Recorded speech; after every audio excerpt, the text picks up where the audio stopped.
Sudah. Sudah.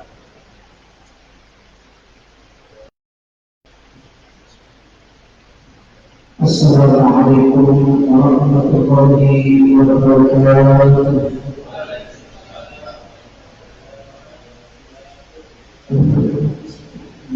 Ya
Bismillahirrahmanirrahim.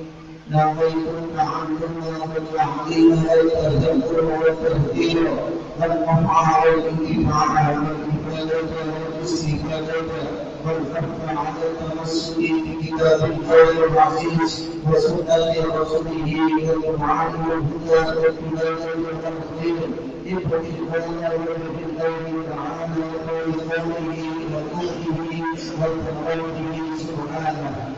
الحمد لله والصلاة والسلام على رسول الله سيدنا محمد بن عبد الله وعلى آله وصحبه ومن والاه ولا حول ولا قوة إلا بالله. سبحانك لا علم لنا إلا ما علمتنا إنك أنت العليم الحكيم. رب اشرح لي صدري ويسر لي أمري واحلل عقدة من لساني يفقهوا قولي. أما بعد فقد قال جماعة رحمه الله الحمد لله بفضله ولك الشكر كثيرا الله سبحانه وتعالى يقبل لهم بالنعمة والإيمان نعمة يقبل الأمر في كل نعمة يقبل إلى صلاة hingga tidak bisa untuk membalas apapun kecuali kita sebagai hamba-Nya Allah, sebagai rasa syukur kita selalu mengabdi dan selalu melaksanakan apa yang diperintahkan oleh Allah Subhanahu wa Ta'ala. Maka dari itu marilah kita selalu beristiqomah, kita selalu bersemangat untuk selalu ibadah kepada Allah Subhanahu wa Ta'ala. Karena tidak ada perintah Allah ketika menciptakan manusia kecuali untuk beribadah. Maka dari itu berharap Allah realisasi syukur kita dan selain memuji Allah kita mengikuti dan melaksanakan apa yang diperintahkan oleh Allah Subhanahu wa Ta'ala. Dan salawat salam kita haturkan kepada junjungan kita Nabi besar Muhammad sallallahu alaihi wasallam yang selalu kita rindukan ingin berjumpa dengannya, yang selalu kita harapkan syafaatnya, khususnya pada hari kiamat kelak. Maka dari itu mari kita selalu mengikuti sunnahnya dan banyak-banyak berselawat atas baginda Rasulullah sallallahu alaihi wasallam. Para jemaah rahimahumullah, kemarin kita membahas tentang penyakit yang diderita oleh hamba-Nya Allah. Atas apa yang harus kita lakukan ketika kita dalam kondisi sakit. Dan orang yang sakit ini adalah salah satu tanda bahwa dia ini mendekati akan kematian, sehingga disunahkan, dianjurkan kita ketika sakit harus banyak-banyak untuk memuji Allah, banyak-banyak berzikir kepada Allah Subhanahu wa Ta'ala, agar kita selamat dan kita akan selalu mendapatkan selalu rahmat dari Allah Subhanahu wa Ta'ala. Bismillahirrahmanirrahim. Qala al-mu'allif rahimahullah wa nafa'ana bi ulumuhi dzalik. Akhrajahu Tirmidzi, meriwayatkan Imam Tirmidzi wa Nasa'i Imam Nasa'i wa Imam Ibnu Majah wa Imam Muhammad wa Hakim dan Imam Hakim. An Abi Sa'id al-Khudri dari Abi Sa'id al-Khudri wa Abi Hurairah radhiyallahu anhu keduanya berkata, qala Rasulullah sallallahu alaihi wasallam, bersabda Rasulullah sallallahu alaihi wasallam, man qala la ilaha illallah, barang siapa yang mengucapkan kalimat la ilaha illallah wallahu akbar serta berhubung membenarkan kalimat itu berhubung terhadap Tuhannya, maka yang akan dijawab oleh Allah Subhanahu wa Ta'ala. Apa jawaban Allah dari kalimat yang kita ucapkan? La ilaha illa ana wa ana akbar. Ketika kita mengucapkan kalimat la ilaha illallah wallahu akbar, maka akan dijawab oleh Allah dengan jawaban la ilaha illa ana wa ana akbar. Artinya apa? Bahwa tidak ada sesuatu yang dapat kita yakini sebagai zat yang maha segalanya kecuali hanya Allah Subhanahu wa Ta'ala. Ketika ucapan kita dijawab oleh Allah, berarti di situ Allah langsung menyaksikan ucapan kita dengan sebutan kalimat itu, maka Allah Subhanahu wa Ta'ala akan selalu memperhatikan, selalu dengan kita. Sehingga ketika kita mengucapkan kalimat tauhid, oleh Allah dijamin surganya Allah Subhanahu wa Ta'ala. Karena apa? Karena ucapan ini tidak main-main kita ucapkan, sehingga Allah langsung membalasnya. Itu apabila kita mengucapkan kalimat la ilaha illallah wallahu akbar. Wa idza qala apabila mengucapkan la ilaha illallah wahdahu la syarika lahu. Allah Allah la ilaha illa ana wahdi la syarika li. Bahwa Allah menjelaskan bahwa tidak ada Tuhan selain aku. Kita dibenarkan oleh Allah Subhanahu wa taala. Wa idza qala la ilaha illallah lahul mulku wa lahul hamdu. Allah jawab oleh Allah la ilaha illa ana li al-mulku wa li al-hamdu. Allah yang memiliki kerajaan dan Allah pula yang maha terpuji. Tidak ada zat yang lebih daripada Allah Subhanahu wa taala. Wa idza qala la ilaha illallah, dan apabila kita mengucapkan kalimat la ilaha illallah wa la haula wa la quwwata illa billah, maka akan dijawab oleh Allah la ilaha illa ana wa la haula wa la quwwata illa billah. Maka siapa yang mengucapkannya semua kalimat tersebut dimauhi pada waktu sakitnya, bermana kemudian mati, maka tidak akan termakan dia oleh api neraka.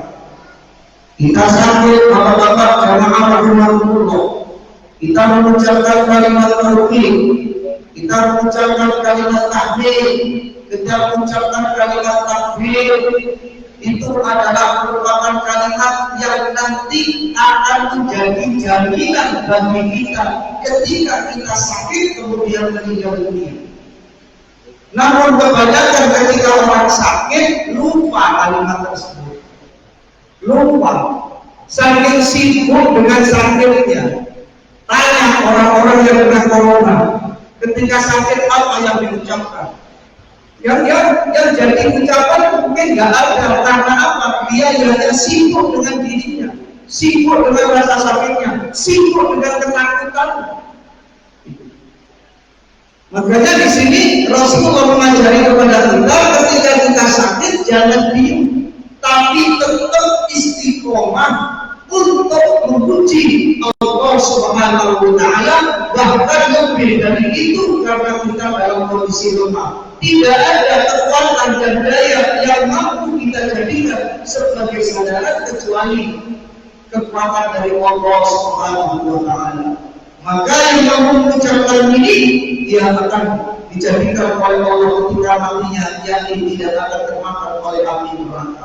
Ini jaminan dari Allah Subhanahu wa taala.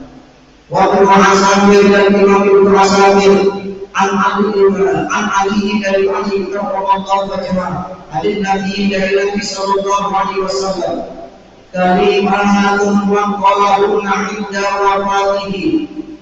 Ada beberapa kalimat man qalahunna, barang siapa yang mengucapkan kalimat itu inda wafatihi, ketika wafatnya, alias malu ketika sakit dia mengucapkan kalimat tersebut, padahal tahu bahwa itu adalah mendekati dari kematiannya. Apabila dia sampai mati dengan sakitnya mengucapkan kalimat ini, dakhala jannah, masuk surga. Ya, masuk surga, dijamin oleh Allah. Apa itu kalimatnya? La ilaha illallahul alimul karim, salah 3 kali. Kita sambil la ilaha illallahul alimul karim 3 kali. Walhamdulillahi rabbil alamin 3 kali. Tabarakalladzi biyadihil mulku yuhyi wa yumiitu wa huwa ala kulli syai'in qadir. Setelah 3 kali ditutup dengan kalimat tabarakalladzi biyadihil mulku yuhyi wa yumiitu wa huwa ala kulli syai'in qadir. Maka ucapan kita ketika sakit tersebut akan menjadi jaminan bagi kita di hadapan Allah bahwa kita langsung dimasukkan ke dalam surganya Allah Subhanahu wa taala. Di mana gak enak dalam kondisi sakit kita, ya berat Pak, Kalau orang sehat mengucapkan kalimat ini gampang. Kalau orang sehat ada kesempatan mengucapkan kalimat ini gampang. Tapi ketika sakit, Masya Allah, ujiannya sangat berat. Dalam kondisi badan kita lemah, dalam kondisi pikiran kita mungkin kambuh, ya, sehingga ucapan ini kalau tetap istiqomah ada di mulut kita, menjelang daripada kematian kita sampai mampu mengucapkan kalimat tersebut, maka ini adalah salah satu bentuk rahmat dari Allah Subhanahu.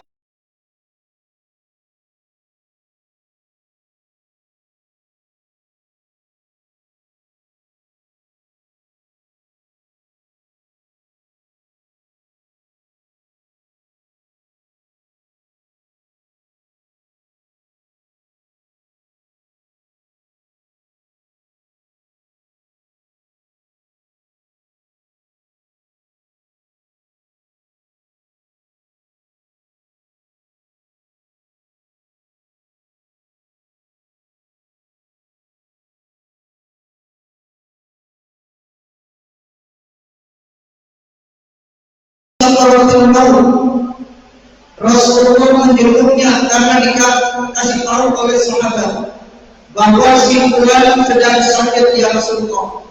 Rasulullah kemudian datang menyebutnya sampai di sana dalam kondisi dia sakaratul maut.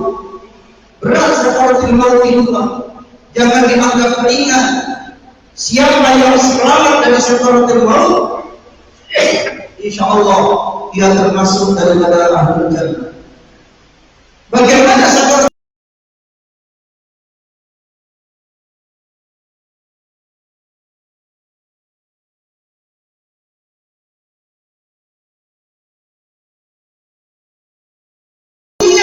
mampu mengucapkan, sedang pendengarnya masih mampu untuk mendengarkan. Inilah yang dialami oleh Rasulullah SAW ketika menyebut salah satu sahabat. Dan di situ kemudian diterima oleh Rasulullah ini. Namun tidak ada satupun sedikit pun suara yang terdengar dari mulutnya. Namun Rasulullah SAW ketika Rasulullah sudah membimbingnya beberapa kali, lantas orang ini kemudian tidak terdengar lagi, gak ada lagi denyut nadinya. Ternyata dia sudah meninggal dunia. Apa yang diucapkan oleh Rasulullah SAW? Inna lillahi wa inna ilaihi raji'un. Alhamdulillahi rabbil alamin. Orang meninggal dunia masih mengucapkan alhamdulillah. Ketika bapak-bapak ada tetangga meninggal dunia, mengucapkan alhamdulillah, kira-kira gimana? Bisa-bisa jadi tengkar di situ kelahi. Suami saya meninggal dunia, alhamdulillah. Kenapa Rasulullah mengucapkan alhamdulillah? Karena Rasulullah tahu ketika dia dibimbing oleh Rasulullah SAW dengan kalimat tersebut, walau mulutnya nggak mampu bergerak, walau bibirnya nggak mampu mengeluarkan suara, tapi Rasulullah mampu mendengar daripada hatinya ketika itu mengucapkan kalimat apa yang diucapkan oleh Rasulullah SAW. Dan disitulah kemudian meninggal dunia. Makanya jaminan Allah mengakhiri kalamihi biqauli la ilaha illallah dakhala al-jannah. Siapapun, makanya beruntung orang ketika akhir hayatnya mampu mengucapkan kalimat tersebut. Beruntung orang yang ketika hidupnya dia itu pernah mengucapkan kalimat tauhid dengan ikhlas. Jangan sampai tidak. Ya, ini jaminan dari Allah Subhanahu wa Ta'ala. Ya. Maka dari itu orang yang mengucapkan kalimat ini akan terjaga oleh Allah. Suatu ketika bapak-bapak jamaah rahimahullah, ada seseorang meninggal dunia, lantas malaikat diperintah oleh Allah untuk mencari kebaikan-kebaikan. Wahai malaikat, tolong cari kebaikannya hamba-Ku. Ya. Ketika dicari kebaikannya dari ujung kaki sampai ujung rambut Pak, tidak ada kebaikan sedikit pun. Geleng-geleng malaikat, ini manusia apa? Ketika hidupnya nggak pernah berbuat baik kepada Allah maupun kepada orang lain, sampai-sampai tidak ada bekas kebaikan kepada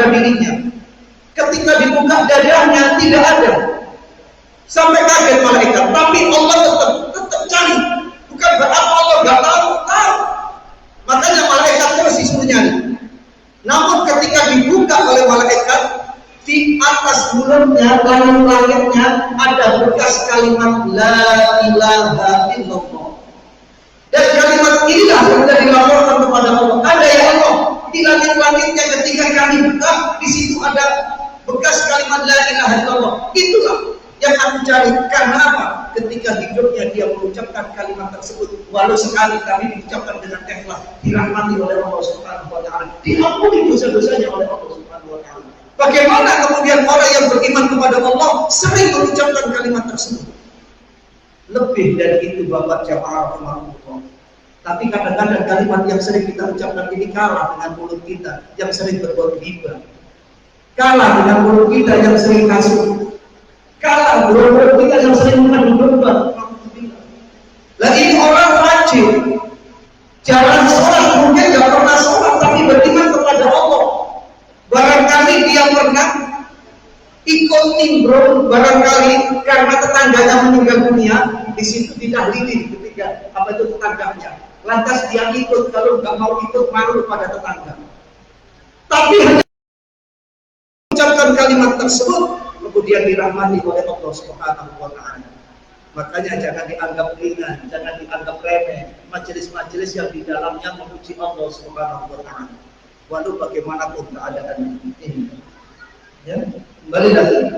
Inilah orang yang sakit mengucapkan la ilaha illallah al-hayyul karim walhamdulillahi rabbil alamin 3 kali diakhiri dengan tabarakal biyadihil mulku yuhyi wa yumiit wa huwa ala kulli syai'in qadir. Wal hadis dan meriwayatkan Imam Malik di hadis Waqqas dari Sa'ad bin Abi Waqqas anhu dari Rasulullah sallallahu alaihi wasallam, ayyuma muslimin, orang muslim mana saja orang mengucapkan bi maratihi pada waktu sakitnya, la ilaha illa anta subhanaka inni kuntu minadh dhalimin,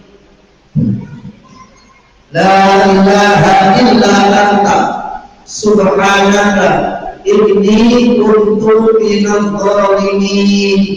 Ini kalimat luar biasa ya, yang mengakui tentang Allah tidak ada Tuhan kecuali Engkau yang Allah Subhanahu Maha Suci Allah. Dia memuji tentang kebesaran Allah. Ditambah lagi ini kuntu, dia mengakui kesalahannya di hadapan Allah. Sesungguhnya kami adalah orang-orang minadh dhalimin, dari orang-orang yang telah berbuat zalim, mengakui kesalahannya di hadapan Allah.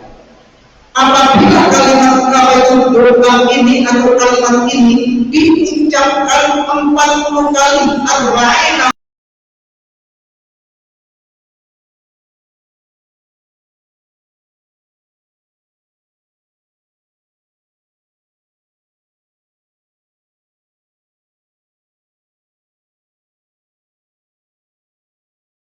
seperti orang yang syahid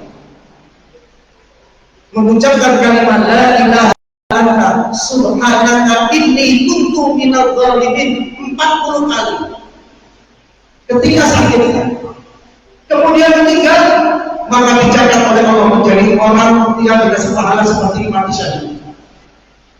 Wa in dzalika wa qad ghufirat lahu, dan dia akan dibebaskan, ya, akan disembuhkan, maksudnya waqad ghufirat, dan diampuni lahu baginya jami'u dzunubihi, seluruh dosa-dosa ketika dia masih sembuh. Dosa-dosa yang masih sembuh dihapuskan oleh Allah Subhanahu wa taala. Coba Bapak-bapak kalau sakit ingat enggak? La ilaha illa anta subhanaka inni kuntu minadh dhalimin. Ucapkan 40 kali sehari, besok diucapkan lagi 40 kali. Siapa tahu kemudian kematian menjemput kita. Orang sekarang ini kalau dibicarakan kematian nggak ada yang takut. Iya, takut mati itu sudah biasa Pak. Giliran corona takut. Padahal corona yang bawa menyebabkan kematian juga. Iya. Kalau orang itu Pak, ingat kematian, insya Allah dia tidak akan berbuat maksiat. dia tidak akan berbuat dosa. Karena apa? Yang dibayangkan adalah malaikat maut dijemput. Yang ditakutkan mereka itu bukan malaikat mautnya, tetapi hidupnya setelah mati. Hidup setelah mati ini sangat berat, Pak. Jangan dikira kemudian selesai. Sayyidina Utsman bin Affan ketika beliau melewati makam, beliau nangis sampai air matanya membasahi jenggotnya. Kenapa? Sampai ditanya oleh orang yang mengikutinya, wahai Amirul Mukminin, ketika aku ada di majelis Rasulullah menyampaikan tentang dahsyatnya kiamat, engkau tidak menangis. Rasulullah menceritakan tentang surga dan neraka, engkau tidak menangis. Tapi kenapa ketika engkau melewati makam engkau menangis? Tahu nggak tahu? Ini adalah tempat yang paling menakutkan bagiku. Aku di dunia masih bisa berkumpul dengan engkau, masih bisa berkumpul dengan keluargaku, tetapi nanti di alam barzakh, di tempat inilah aku sendirian. Ketika aku hidup di dunia, aku bisa memilih tempat tidur yang mana yang aku inginkan. Tetapi ketika nanti aku di dalam ini, nggak bisa memilih, tempat tidurku adalah tanah.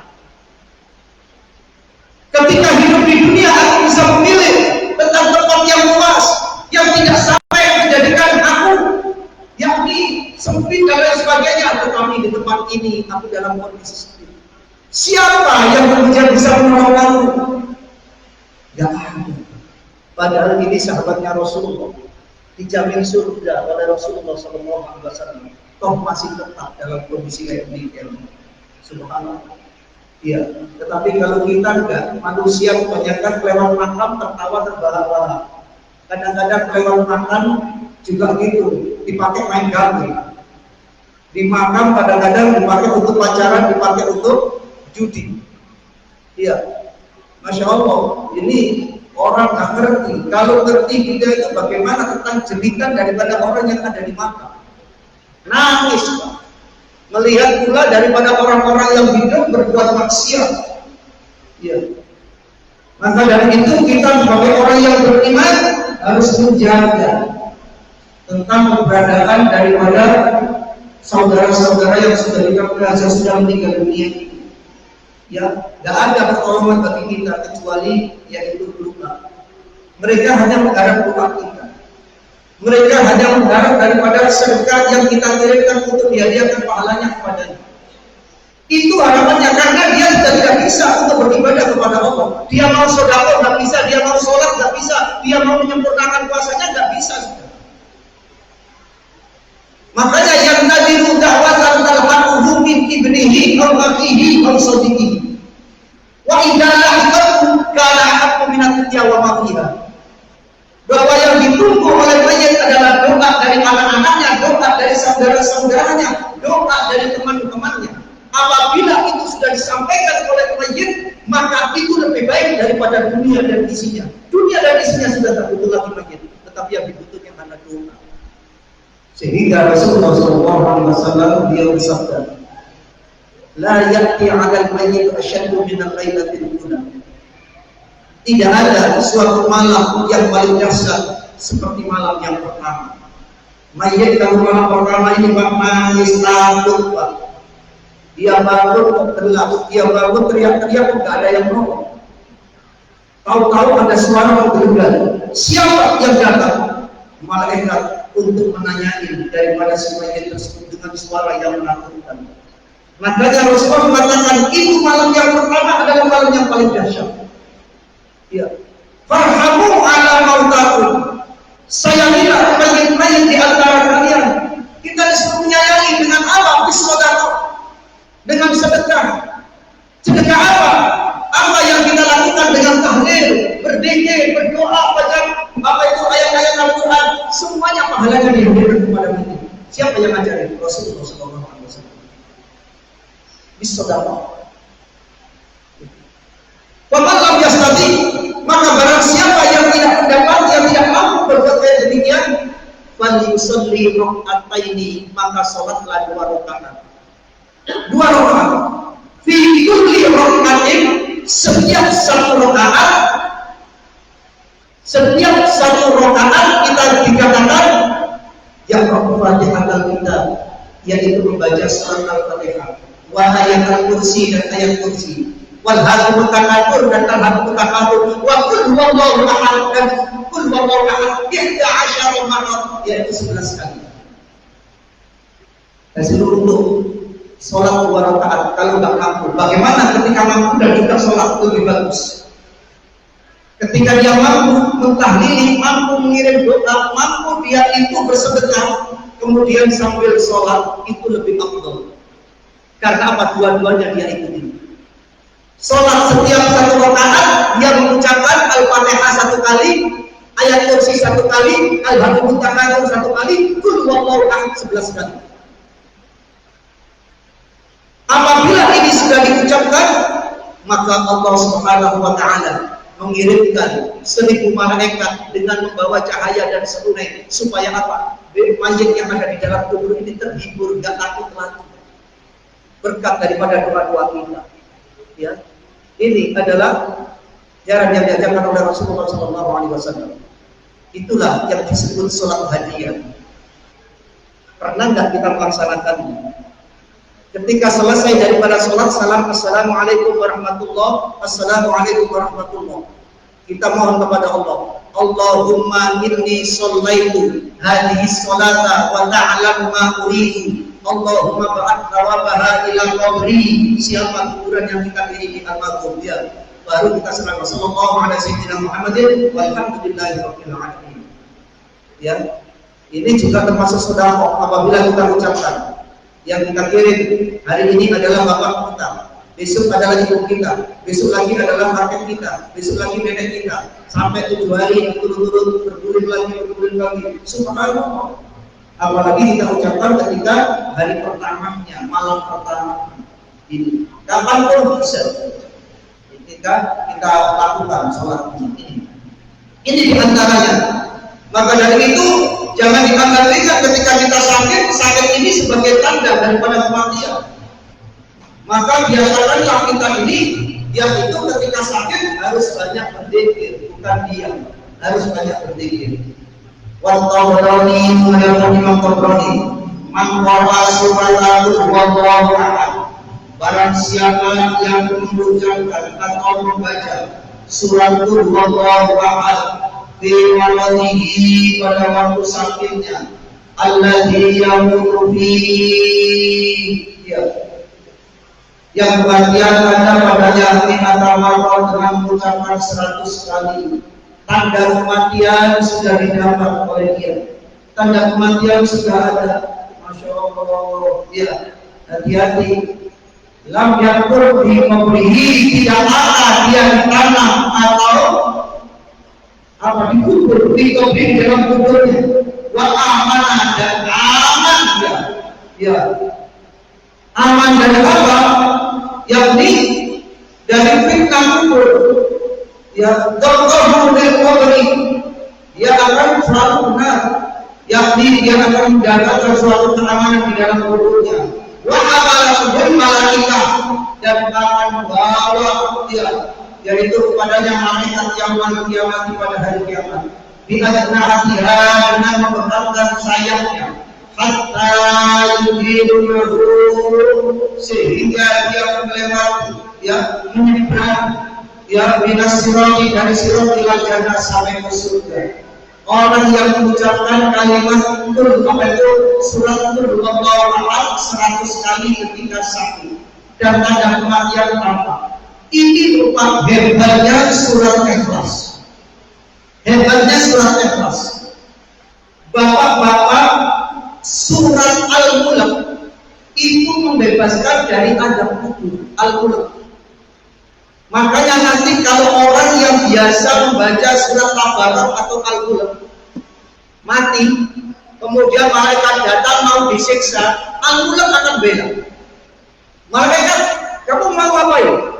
Lainnya seorang ini, kamu tahu nggak siapa aku? Aku temannya dia. Aku ini sudah mendapatkan mandat dari Allah. Ya, kalau kamu tetap menyiksa, aku akan lapor kepada Allah.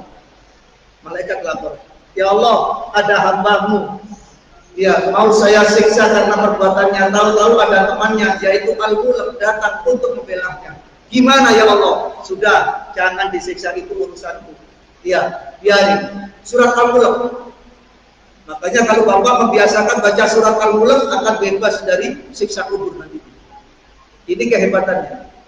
Tapi Al-Mulk masih kalah dengan surat Ikhlas. Surat Ikhlas ini adalah satu aja kita sudah seperti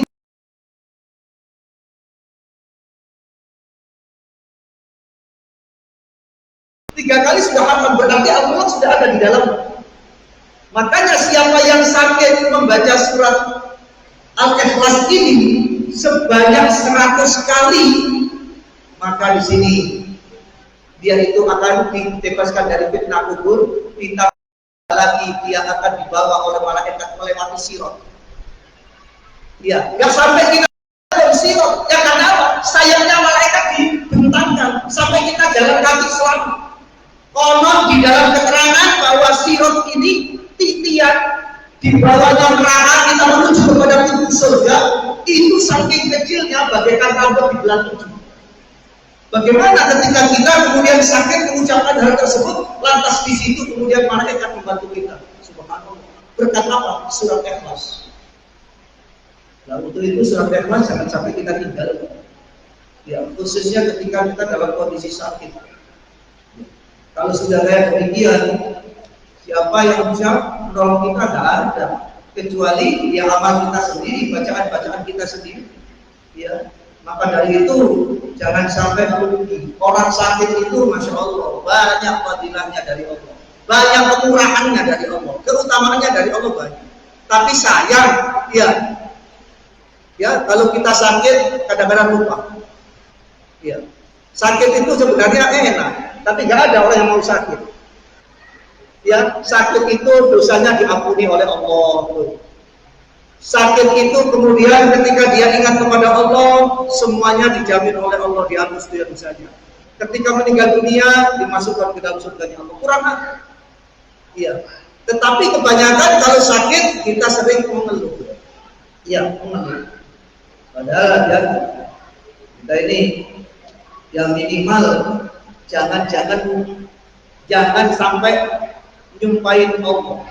Jangan sampai kita gak ikhlas dengan apa yang terjadi pada diri kita. Itu aja. Kalau kita rasakan berapa tahun kita ini mendapatkan nikmat dari Allah, dan ketika sakit berapa hari kita, kalau sudah kemudian mengeluh kepada Allah Subhanahu wa Ta'ala. Justru jadikanlah setiap hidup ini selalu bersyukur kepada Allah Subhanahu wa Ta'ala dan sabar dalam menghadapi ujian Allah Subhanahu wa Ta'ala.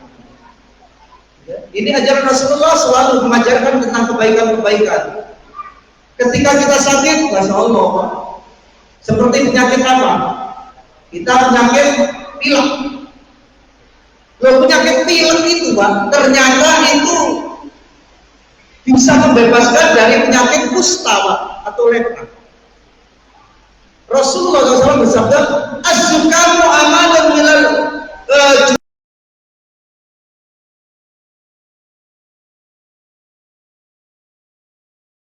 pilek itu adalah akan bisa mengamankan kita atau membebaskan kita dari penyakit kusta."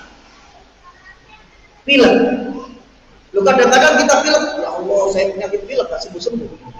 Loh, berarti kita buang daripada penyakit itu. Padahal penyakit kusta ini luar biasa, Pak. Ini susah untuk disembuhkan karena ini termasuk Adam, salah satu Adam. Ya.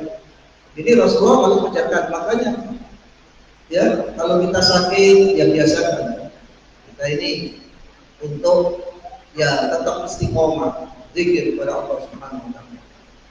Kemudian yang kedua, Rasulullah SAW mengajarkan, ketika kamu punya rasa sakit, misalkan dalam badan kita atau saudara kita, keluarga kita sakit, ini loh cepot-cepot saya. Rasul mengajarkan, bacalah 7 kali. Ya, yaitu dari telapak tangan yang kanan. Apa yang dibaca? A'udzu bi izzatillahi wa qudratihi. A'udzu bi izzatillahi wa qudratihi min syarri ma ajidu wa la uhadir. tiupkan, usapkan yang sakit. Diusapkan 3 kali lagi, sampai 7 kali, tiupkan lagi, usapkan lagi. Ya, supaya rasa cepat-cepat sakitnya itu hilang. Nah, itu. Kalau bapak ngamalin, masya Allah, ada tetangga sakit, ya, wah enak sembuh. Tapi semua saya banyak yang manggil kita, bukan sakit gitu kan. Ya. Itu diantaranya rahasianya ketika kita sakit, kemudian Rasulullah mengajarkan tentang hal yang baik. Di dalam hadis yang lain dikatakan kalau rasa sakit, Bismillahi, Bismillahi, Bismillahi, a'udzu billahi wa qudratihi min syarri ma ajidu wa uqadir. Itu Rasulullah mengajarkan itu. Ya, kemudian diusapkan kepada yang sakit. Ini diantaranya. Kemudian ada lagi Pak, Rasulullah mengajarkan man sabaqal anisa, barang siapa yang mendahului orang yang bersih bilhamdi dengan memuji Allah, amina minasyums, maka dia aman dari penyakit gigi, walus dan penyakit kulit, walindus dan penyakit perut. Kalau bapak ada orang bersin, biasanya orang bersin mengucapkan apa? Alhamdulillah. Kita jawab, yarhamukallah. Yang bersin jawab lagi, yahdikumullah wa yuslimu balakum. Tapi hari ini tidak. Ada orang bersin, kita dahului. Alhamdulillahirabbil alamin. Kita dahului. Yang mendahului ini, insya Allah akan dibebaskan dari penyakit gigi, dari penyakit tuli, dan dari penyakit perut. Ini kalau punya penyakit perut tuli, cari orang yang lagi bersih. Siapa yang bersih? Ya, dahului suaranya dengan mengucapkan alhamdulillah. Inilah diantaranya. Jadi kita ini yang sakit dan yang sehat harus banyak-banyak bersyukur kepada Allah Subhanahu wa taala. Apapun yang mudah-mudahan Allah selalu memberikan kesehatan kepada kita dan kesabaran, serta mudah-mudahan kita termasuk orang yang selalu bersyukur kepada Allah Subhanahu wa taala. Wallahu a'lam bishawab. Mungkin ada yang tanya. Monggo. Sebentar. Iya, iya. Monggo. Assalamualaikum. Iya.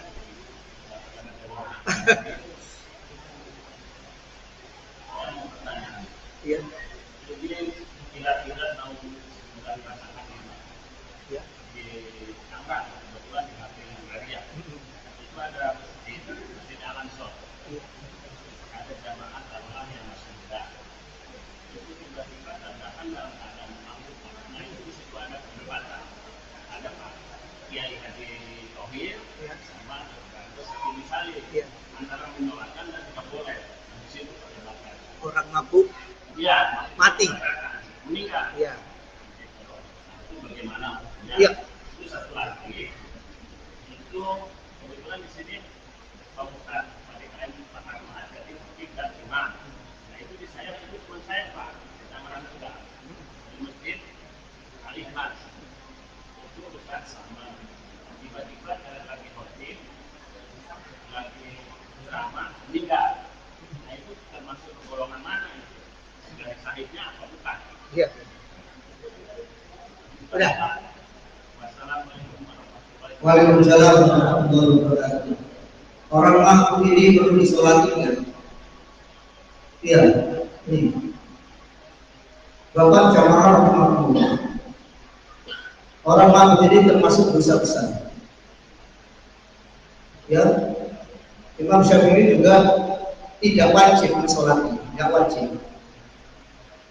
Ya, kalau nggak wajib berarti tidak semuanya. Yang wajib itu adalah orang yang ada di sekitarnya sebagai fardu kifayah. Suatu ketika Nabi Musa alaihissalam, Nabi Musa ini diperintah oleh Allah. Musa, ya Allah, tolong kamu datang ke salah satu kampung. Ya Allah, datang ke sana Nabi Musa. Ada apa ya Allah? Itu ada hambaku meninggal dunia, dibuang di tempat sampah. Nggak ada yang ngurusin jenazahnya. Allah memerintahkan Musa.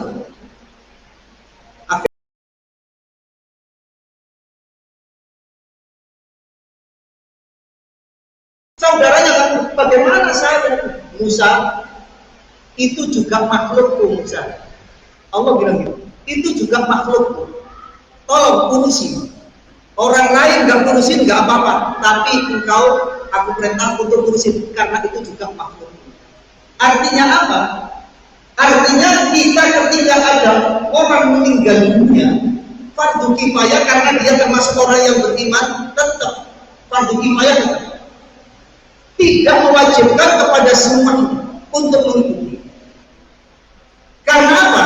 Karena kita harus punya sifat husnudon kepada orang yang meninggal dunia.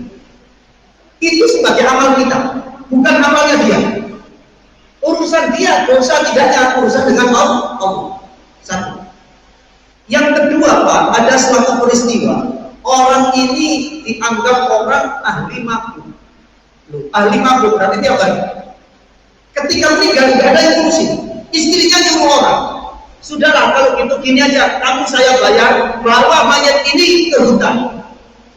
Istrinya bawa mayat ini ke hutan. Kemudian dibawa ke hutan dengan menurut orang bayaran. Sampai di hutan ada orang yang khalwat sudah lama, dia nggak pernah muncul di masyarakat. Tahu-tahu dia hadir. Hadir ngurusin jenazah tersebut. Orang-orang di situ kaget. Ada kiai yang nggak pernah dia itu datang ke permukaan karena khalwat, menyelamatkan dirinya untuk selalu mendekatkan diri kepada Allah. Hari ini ngurusin jenazah tersebut yang dikenal dia adalah ahli mabuk. Akhirnya ditanya, wahai kiai, kenapa engkau ngurusin ini? Iya, aku nggak ngerti. Aku diperintah oleh Allah Subhanahu. Lantas kalau kamu ingin tanya kebaikan orang ini, tanya kepada keluarganya, siapa itu ada istrinya, tanya istrinya. Ditanya, memang benar suamiku ini adalah ahli mabuk, tetapi dia setiap subuh itu sholat. Setelah subuh, kemudian dia nggak akan keluar rumah, kecuali ada 2 bahkan lebih anak yatim yang disayangi melebihi daripada anaknya. Artinya apa? Ketika ada orang meninggal dunia, kita husnudonlah, ini adalah makhluknya Allah, hambanya Allah. Kita tetap berbuat baik. Karena apa? Allah, Rasulullah mengajarkan kepada kita, ada 2 kebaikan yang tidak bisa melebihi nilainya kecuali 2 kebaikan ini. Khoslatani laisa fawqahuma minal birri syai'un. Ada 2 hal yang kebaikan ini tidak ada yang menyamai tentang nilainya dari 2 hal ini. Apa? Al-amanu billah, yaitu iman kepada Allah Subhanahu wa taala. Dan yang kedua adalah wal naf'u li ibadillah, yaitu punya sifat manfaat untuk orang lain sebagai hambanya Allah Subhanahu wa taala. Makanya orang-orang yang berbuat daripada kebaikan untuk fungsi jenazah yang ahli mabuk tadi, dia adalah berdasarkan tentang husnudon kepada makhluknya Allah Subhanahu wa taala. Secara syariat memang dia tidak wajib untuk disolati. Tetapi kalau mau nyolatin ya gak apa-apa, tapi gak wajib, boleh. Tujuannya adalah untuk dia ikhlas kalimatillah. Iya. Iya.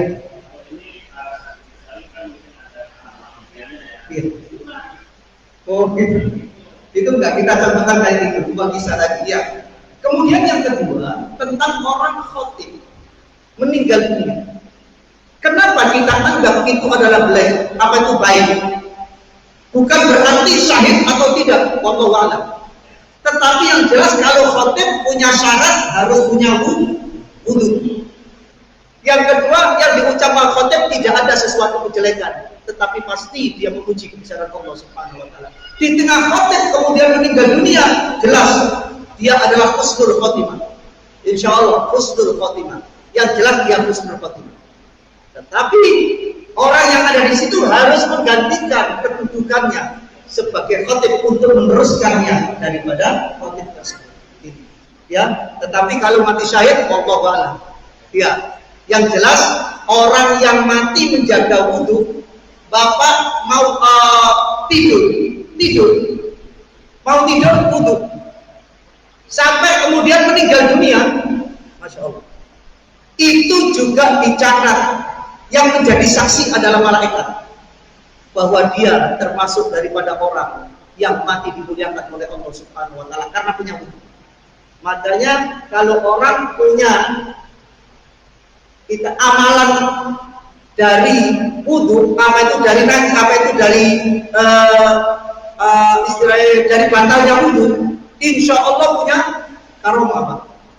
Bapak, aku nggak mau batal wudu lagi, wudu lagi.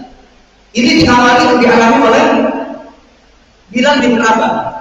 Bilal bin Rabah ditanya oleh Rasulullah, ya Bilal, amal apa yang kamu kerjakan? Amal apa yang Rasul sama? Tidak, karena saya semalam mendengar trompahku ada di surga. Trompahnya ada di surga. Gak ada ya Rasulullah, kecuali aku ngamalin, yakni aku membebaskan dari batalnya wudu. Batal wudu lagi, batal wudu lagi. Itu yang dilakukan oleh Sayyidina Bilal. Makanya tadi dalam kondisi punya wudu, insya Allah dia termasuk daripada orang yang dimuliakan oleh Allah Subhanahu wa taala.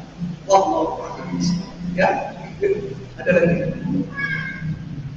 Dan yang mudah-mudahan kita semuanya termasuk orang yang selalu dilindungi oleh Allah Subhanahu wa taala dengan taufik dan hidayah Allah Subhanahu wa taala, dan semoga kita termasuk orang yang husnul khotimah. Amin ya rabbal alamin. Al-Fatihah.